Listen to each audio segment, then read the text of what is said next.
Du coup, encore une fois, première ce soir. Vous l'avez trouvé comment votre équipe? Notre équipe, elle est en chantier, c'est clair. Je crois que on n'avait pas de...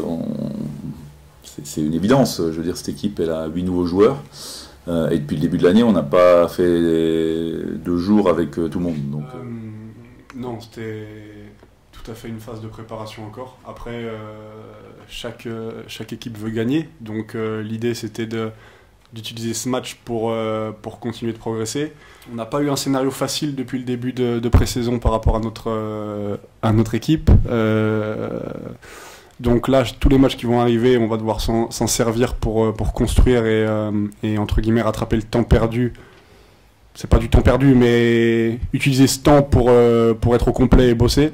On est au tout début du chantier, mais enfin, on n'est pas, en tout cas, on n'a pas autant avancé que ce que j'aurais aimé souhaiter. Maintenant, c'est comme ça, c'est les aléas d'une préparation.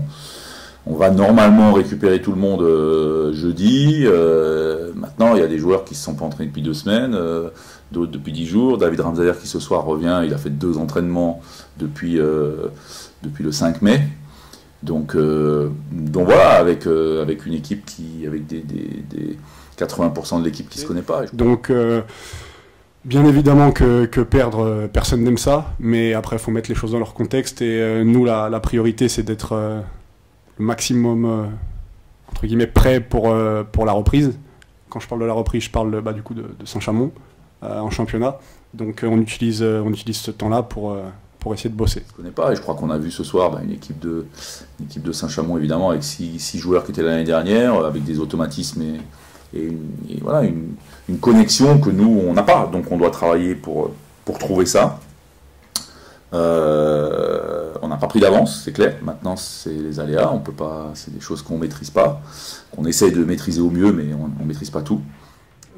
C'est bien de souligner qu'on a fait un bon deuxième quart-temps parce qu'on était un peu en recherche de confiance collectivement. On a montré des belles choses, donc c'est encourageant pour la suite.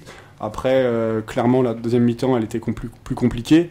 Alors je pense qu'il y a plein de facteurs. Déjà le fait que les rotations sont restreintes, donc c'est dur de mettre de l'intensité, d'être lucide et concentré sur un long temps de jeu.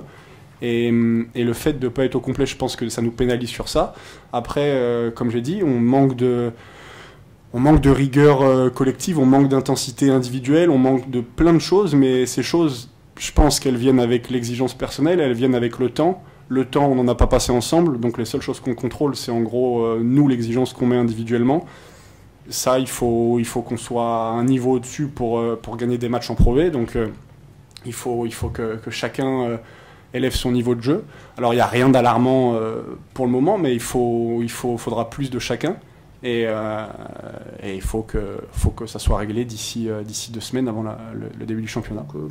Donc voilà, on va retenir ce qui est intéressant dans la construction, mais on va aussi retenir ce que l'exigence individuelle, comme l'a dit Lucas Ergotte à l'instant, il y a une exigence individuelle sur certaines situations que chacun doit absolument maîtriser et corriger et être plus efficace, c'est clair. Sinon le collectif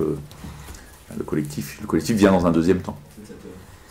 Qu'est-ce qu'on pense? C'est magnifique, on sait bien, c'est évidemment extrêmement plaisant et on fait ce métier pour jouer dans des salles comme ça. Donc c'est évident qu'aujourd'hui Saint-Chamond s'est doté d'un écrin qui va lui permettre de se développer et de monter en puissance. On le sait, on sait bien que c'est quelque chose qui est indispensable si on veut faire grandir son club, son budget, donc ses ambitions. Donc superbe, je trouve que c'est une très belle réussite cette salle. C'est une salle où on sent qu'il y a beaucoup de chaleur, même pour la première fois, même si elle n'est pas complètement remplie ce soir, mais je pense que ça va être très compliqué de gagner ici quand la salle sera pleine, parce que voilà, c'est quelque chose qui peut faire la différence. Donc, puis évidemment qu'au niveau économique, ça va permettre au club de passer une étape, une grosse étape supplémentaire. Voilà. Donc bravo à eux, bravo au club, bravo à l'ensemble des partenaires et à tous les gens qui ont œuvré pour ça. Et puis c'est bien d'avoir une salle supplémentaire dans le championnat. Merci beaucoup. Merci à vous.